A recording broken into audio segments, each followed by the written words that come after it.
The six-figure real estate agent schedule. So how do you set up your schedule as a productive real estate agent? This video, I'm gonna break down 3 practical tips that you can go and implement immediately to begin creating your schedule, setting up your week, and ultimately setting up your whole year to be one that truly moves the needle forward and helps you to create the income in life you're after with real estate. And if you're new to the channel, my name is Tyler Roicki. I help people build income and wealth in real estate, and I run an international real estate team at eXp Realty. If you get any value whatsoever out of this video, all I would ask is that you hit the subscribe button so that I can continue to share more tips and resources with you in the time ahead. That being said, let's dive right into the video. So I want this to be something that you can take action upon immediately to go out and take control of your schedule, because that is one of the most critical things as a real estate agent. We don't have a boss. So if you're coming from a corporate world, you have to do what it is previously that you had a boss for, meaning it's not that you don't have a boss. No, you are the boss of yourself. And ultimately, the destiny is in your own hands as far as what you do with this opportunity. And far too often, people get in this industry and they fail to create a schedule that they hold themselves accountable to. And it's no wonder that ultimately they don't end up lasting in the business. So this is gonna help you do that in a major way. So first thing you're gonna wanna do is use a tool called the Power List. And I'm going to drop a link and some resources in the description below to help you do this. But what the Power List is you're gonna go into every single day from here on out, identifying what are the top 5 critical tasks that will move the needle forward in your business and ultimately your life in the next day. So a lot of it is going to pertain to what it is you're doing in your real estate business. Some of it might be more so personal goals, but regardless, if it's moving the needle, it belongs on the list. And you're gonna look in at going into each day, practically speaking, what can you get done in a day that can move the needle? So for instance, real estate related, it might be a phone call to a specific person that conversation can actually take your whole business forward, whether it's a client, opportunity, what have you. It might be a set time that you're prospecting or a series of calls you're gonna make that are more cold and prospecting related. But bottom line is, it's tasks that if you complete that task will have moved the needle forward in your business, also your life, personal life.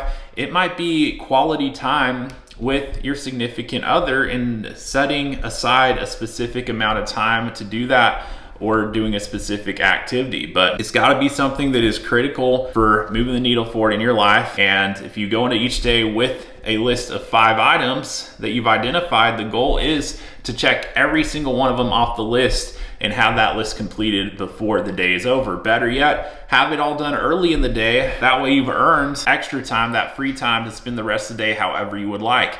And the concept is, hey, win enough days, you win your week. If you win enough weeks, you win the month. And guess what happens if you win enough months? You win your year. And ultimately you win enough years, you win your whole life. And so implement the Power List, because it's going to help you to put your mind to work and really think and identify what are the key actions, the activities that are going to move the needle forward for you and your business. Second thing that you're gonna wanna do to set up your schedule is use a calendar. This may or may not sound obvious, but I know for a fact that not every single person figures this out early on enough. And for many that don't, it's literally the difference between staying in the business and not. So if you're not already doing this, you've got to implement this immediately on top of the Power List. And so what you're gonna do is you're gonna use something. It's gotta be something you can see on your phone. That's a big key element, because phone's gonna be with you just about everywhere you go. So if you got an iPhone, use the Apple Calendar.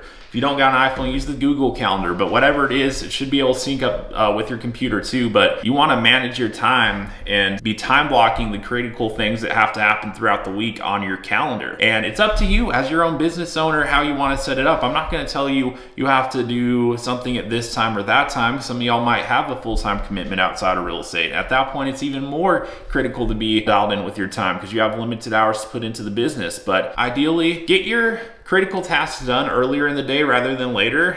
And if you have the ability to do so, get your prospecting knocked out in the morning and have your afternoons more free and open to actually meet face-to-face with clients and anything like that. Because regardless, it's essential in your business that you have the time blocked off, that you're gonna prospect and do revenue producing activities that move the needle forward in your business. And you've got to build the habit of using a calendar, blocking the critical things throughout the week that have to happen on it, and then following that game plan to a T and respecting the blocks of time that you've scheduled as if you've scheduled an appointment that you absolutely can't miss, even if it's only you holding yourself accountable to it. You've got to respect what's on there and actually make sure it happens when it needs to. So to put it concisely, everything that goes on your calendar gets done.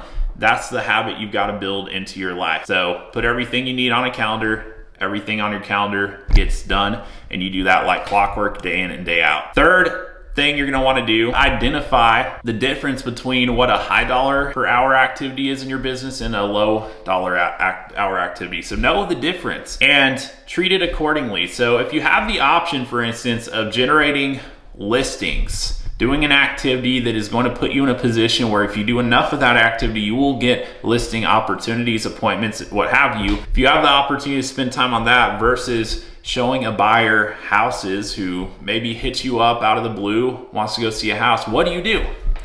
Well, I'll tell you, far too often I see agents, especially newer to the business, set everything else they had planned aside to go show that buyer houses. I would tell you that's the incorrect decision. What you want to do instead is work to generate more listings. It's a higher dollar per hour activity. If a buyer is reaching out to you to see houses, if you've already done what you should have done up to that point, that buyer should already be someone you have a buyer's agreement with. It should already be in the bag. Showing them houses is part of what you have to do to get to the closing table. However, it's not going to put new revenue in your pipeline. Generating listings, that time you have blocked off your week to do that, that can and will generate new revenue for your business. So you need not sacrifice a non-revenue producing activity for a revenue producing activity. Don't do it. I know how exciting it is when a buyer wants to go see something. Maybe you get an offer accepted, but I'm telling you, you cannot do that. You've got to respect the time that's going to put more dollars in your pipeline, because if you let too many other people take control of your schedule, you're not going to have the financial result you want to have in real estate.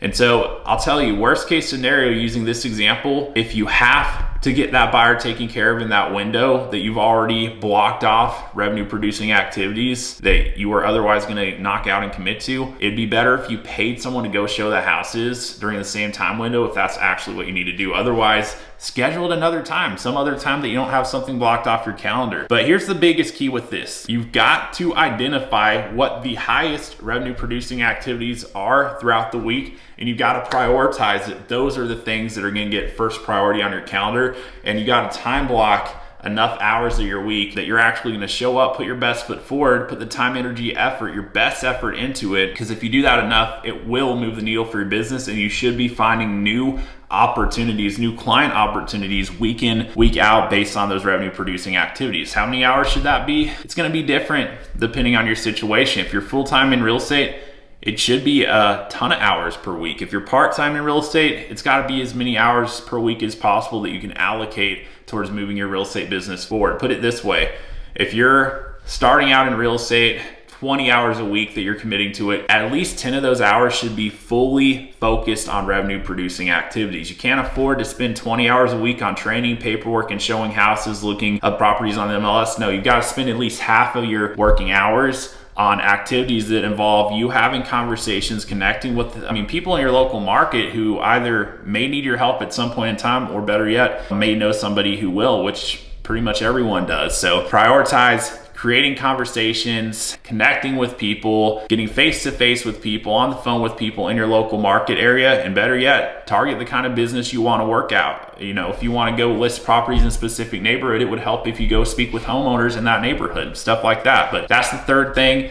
Prioritize revenue producing activities, high dollar per hour activities versus low. Always put the high dollar activities first and prioritize where they get on your calendar and ultimately the follow through you have with it. That's exactly what you need to create a six-figure income, at least as far as how you handle your schedule. If you implement your power list, use a calendar, make sure the key things always go on your calendar and always get done. And then 3, prioritize revenue producing activities over everything else. You will be well on your way to building a six-figure income and more of the life that you're after to create here in real estate. Now, all that being said, I want to know at this point if there is anything I can do to help you. If you watch this all the way through, gave this your time and attention, and you're still not clear on what it is you need to do to create a six-figure income in real estate. If you're active in the business, I'd love to know what you feel you need that I can bring to the table. So do this. If it helps, I welcome you to send me an email. You'll find my email in the description below. Let me know where you're at in the business today. Let me know that you saw the video, and just let me know what piece